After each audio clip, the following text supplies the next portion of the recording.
آپ کے پاس جتنی بھی نعمتیں ہیں ان کو اگر آپ شمار کریں تو کبھی آپ کہیں گے کہ ساری نعمتوں میں آنکھ زیادہ ضروری ہے، کبھی کہیں گے کان زیادہ ضروری ہے، کبھی کہیں گے زبان زیادہ ضروری ہے، کبھی کہیں گے دل زیادہ ضروری ہے، کبھی کہیں گے روح زیادہ ضروری ہے۔ لیکن میں آپ سے عرض کروں ان ساری چیزوں کے بغیر گزارا ہو سکتا ہے، رسول کائنات کی غلامی کے بغیر گزارا نہیں ہوتا۔ کیوں؟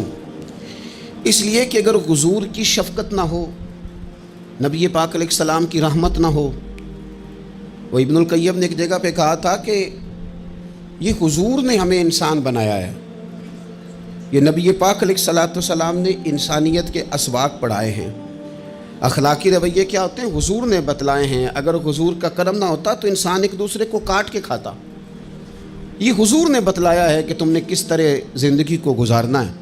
محبوب کریم علیہ السلام کا وجود نور ایک ایسی چیز ہے کہ اگر وہ کائنات سے معاذ اللہ سائڈ پہ کر دیا جائے تو اس کائنات کا قائم رہنا کسی صورت بھی ممکن ہے ہی نہیں۔ اسی لیے تو اقبال نے کہا تھا کہ ہو نہ یہ پھول تو بلبل کا ترنم بھی نہ ہو، چمن دہر میں کلیوں کا تبسم بھی نہ ہو نہ یہ ساقی تو پھر میں بھی نہ ہو، خم بھی نہ ہو، اور بزم توحید بھی دنیا میں نہ ہو، تم بھی نہ ہو۔ وہ بڑی بات کہہ گئے ہیں، میں نے بھی اس کو کوئی نہیں کھولنا، کہتے ہیں بزم توحید بھی دنیا میں نہ ہو، تم بھی نہ ہو، خیمہ افلاق کا استادہ اسی نام سے ہے، اور نبض ہستی تپش آمادہ اسی نام سے ہے۔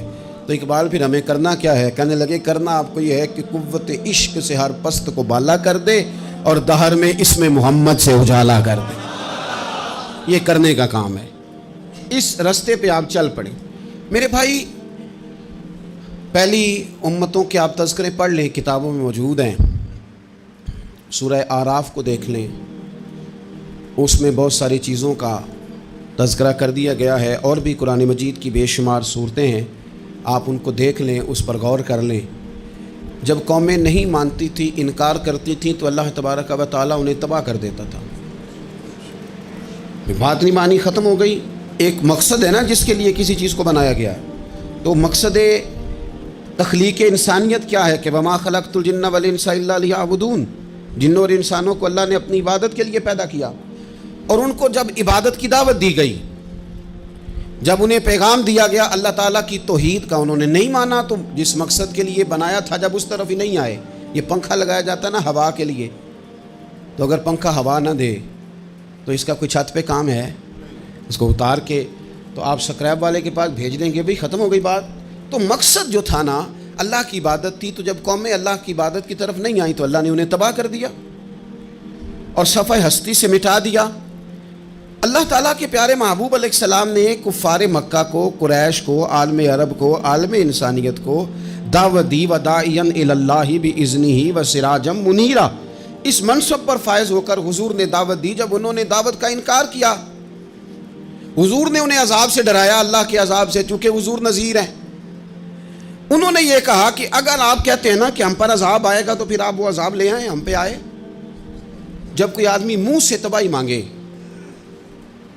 جب کوئی شخص اپنے منہ سے یہ کہے کہ کر لیں جو ہوتا ہے معاذ اللہ، تو اگر تو سامنے والا کمزور ہو تو شاید وہ کچھ نہ کر سکے، لیکن یاد رکھنا کئی دفعہ کمزور ہوتا ہے تو کچھ نہیں کرتا، تو کئی دفعہ مہربان بڑا ہوتا ہے، رحمان اور رحیم کئی دفعہ کرم نوازی کرتا ہے۔ جب انہوں نے کہا نا کہ لائیں وہ عذاب ہے محبوب جس کا آپ وعدہ کرتے ہیں، تو اللہ نے کیا فرمایا؟ فرمایا وما کان اللہ لیعذبہم وانت فیہم۔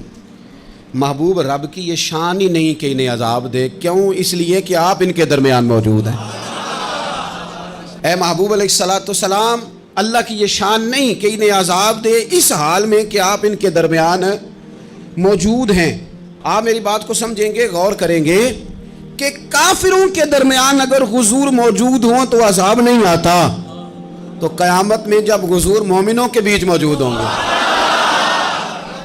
میں جو کہہ لینے دو نا کہ اساں جہاں گناہیاں دا جدوں اعمال نامہ فرول ہوئے، پھر ذرے ذرے نے سامنے آ جانا ہے، جو جو منہ تھی بولیا بول ہوئے، اساں بھی کول حضور دے بیٹھ رہنا ہے، لاکھ عمل ترکڑی تول ہوئے، او دے کولوں بھی رب نے حساب لینا ہے جڑا بیٹھا ہی محمد دے کول ہو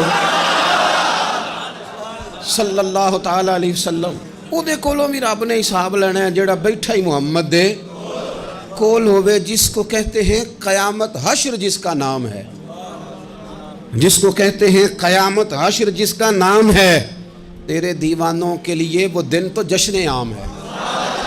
زیارت ہوگی نا حضور کی، تیرے دیوانوں کے لیے وہ دن تو جشن ہے۔ اور ایک شاعر نے اور بات کھول دی، کہنے لگا ہر نظر کانپ اٹھے گی محشر کے دن، خوف سے ہر کلیجہ دہل جائے گا۔ اچھا جی پھر کیا ہوگا؟ ہر نظر کانپ اٹھے گی محشر کے دن، آنکھیں پھڑ پھڑائیں گی، کانپیں گی اور کلیجے پھٹیں گے۔ منظر ہی ایسا ہوگا، انسان اپنے پسینے میں ڈبکیاں کھا رہا ہے، حساب کا وقت آ گیا ہے اور سورج سوا نیزے پہ ہے، زمین دہک رہی ہے۔ تو کہنے لگے ہر نظر کانپ اٹھے گی محشر کے دن، خوف سے ہر کلیجہ دہل جائے گا، پھر اوڑھ کر کالی کملی وہ آ جائیں گے، پھر اوڑھ کر کالی کملی وہ آ جائیں گے، پھر اوڑھ کر کالی کملی وہ آ جائیں گے۔ ہر نظر کانپ اٹھے گی محشر کے دن، خوف سے ہر کلیجہ دہل جائے گا، پھر اوڑھ کر کالی کملی وہ آ جائیں گے، سارے محشر کا نقشہ بدل جائے گا۔ میرے عزیز، حضور کے بغیر گزارا، نبی کریم کے بغیر کوئی چارہ، ہمارا کوئی سہارا ہی نہیں حضور کے بغیر، ہم کدھر جائیں سوائے محبوب کے۔ اس لیے نا صحابہ اس بات پر مطلع ہو گئے تھے، وہ نا بڑی بڑی دھیمی دھیمی باتیں پوچھتے رہتے تھے، اطلاع مل گئی تھی نا کہ اصل کرنا کیا ہے۔ تو جو رازدار لوگ ہوتے ہیں نا وہ پھر دھیمے دھیمے راز کی باتیں کرتے ہیں۔ حضرت انس بن مالک حضور کے خادم تھے، اماں نے دے دیا تھا حضور کی بارگاہ میں، کہتے ہیں میں 10 سال مدینے میں حضور کی نوکری کرتا رہا، تو قریب سے دیکھا تھا نا سارا کچھ، بہت ساری احادیث ان سے مروی ہیں، بڑی چیزوں کو دیکھا تھا، تو ہم سیانے ہو گئے، باتیں سمجھ گئے، قریب رہنے والے لوگ تو قربان پچھانن والے ہیں، تو گل جان گئے گل کھول دے نہیں، تو قریب پہنچ گئے تھے نا، تو سمجھ آ گئی تھی بات کی۔ تو ترمذی میں موجود ہے، ایک دن حضور سے پوچھتے ہیں یا رسول اللہ قیامت والے دن آپ کو کہاں تلاش کروں؟ یعنی حضور علیہ السلام سے پوچھتے ہیں حضور میں نا قیامت والے دن، بھئی بات تو یہ نا کہ اعمال ٹھیک کیا جائے، معاملات پر توجہ دی جائے، عبادات کا خیال کیا جائے، جو ہمارے ذمہ ڈیوٹیاں ہیں وہ پوری کی جائیں۔ تو وہ کہتے ہیں حضور وہ قیامت والے دن کہاں تلاش کروں؟ تو حضور نے بھی نہیں فرمایا کہ تو اعمال ٹھیک کر، مجھے ڈھونڈنے کی کیا ضرورت ہے، کہاں ڈھونڈوں؟ تو حضور فرمانے لگے مسکرا کے فرمانے لگے، چونکہ قربان پچھانن والے ہیں تو اے گل جان گئے گل کھول دے نہیں۔ حضور علیہ السلام سے کہا یا رسول اللہ میں نا قیامت والے دن کہاں تلاش کروں؟ تو حضور فرمانے لگے حوض کوثر پہ۔ یا رسول اللہ وہاں کیا ہوگا؟ تو فرمایا امت پیاسی آئے گی تو میں جام بھر بھر کے پلاؤں گا، میں جام بھر بھر کے پلاؤں گا۔ ایسا کی تیری خیر تیرے میں کدے کی خیر، ایسی پلا کہ جس کا نشہ عمر بھر رہے۔ اور ایک نے کہا تھا کہ طیبہ سے منگائی جاتی ہے، سینوں میں رچائی جاتی ہے، توحید کی میں پیالوں سے نہیں نظروں سے پلائی جاتی ہے۔ حضور صلی اللہ علیہ وسلم نے فرمایا حوض کوثر پہ بھی جام پلائیں گے؟ سیانے بڑے تھے حضرت انس، اور بھلا ہمارا کر رہے تھے۔ یہ حضور سے پوچھ کے نا تو ہمیں ایڈریس بتا رہے ہیں، کیونکہ حدیث روایت کر دی نا تو ہمیں ایڈریس سمجھا دیے، پتے بتا دیے کہاں پہنچنا ہے، ساری جگہ سمجھا دی۔ چلیں جدید دور آ گیا ہے، انہوں نے لوکیشن بتا دی کہاں کر کے نا کس جگہ جا کے سٹاپ کرنا ہے کام۔ یا رسول اللہ وہاں ملاقات نہ ہوئی تو حضور نے فرمایا پھر پل صراط پہ آنا۔ یا رسول اللہ وہاں کیا ہوگا؟ فرمایا امت گزر رہی ہوگی اور میں دعائیں مانگ رہا ہوں گا، رب سلم امتی رب سلم امتی، یا اللہ میری امت کو سلامتی سے گزار دے۔ تو وہاں آ جانا، میں دعائیں وہاں مل جاؤں گا، قربان جائیں۔ فاضل بریلوی بول پڑے، کہنے لگے خدا کی رضا چاہتے ہیں دو عالم، خدا چاہتا ہے رضائے محمد، اجابت کا جوڑا عنایت کا سیرا، دلہن بن کے نکلی دعائے محمد، اجابت نے جھک کر گلے سے لگایا بڑی ناز سے جب دعائے محمد، رضا اب پل سے وجد کرتے گزریے کہ ہے رب سلیم دعائے محمد صلی اللہ تو عرض کی یا رسول اللہ وہاں ملاقات نہ ہوئی تو؟ میں نے کہا وہ ہمیں لوکیشن سمجھا رہے تھے، انہیں تو پتا تھا پہلے ہی، ایک قربان پچھانن والے ہیں تو ایک گل جان گئے گل کھول دے نہیں۔ تو وہاں نہ ملاقات ہوئی تو حضور نے فرمایا پھر میزان عمل پہ آنا۔ یا رسول اللہ وہاں کیا ہوگا؟ فرمایا امت کے عمل تول رہے ہوں گے اور میں ان کے لیے دعائیں کر رہا ہوں گا۔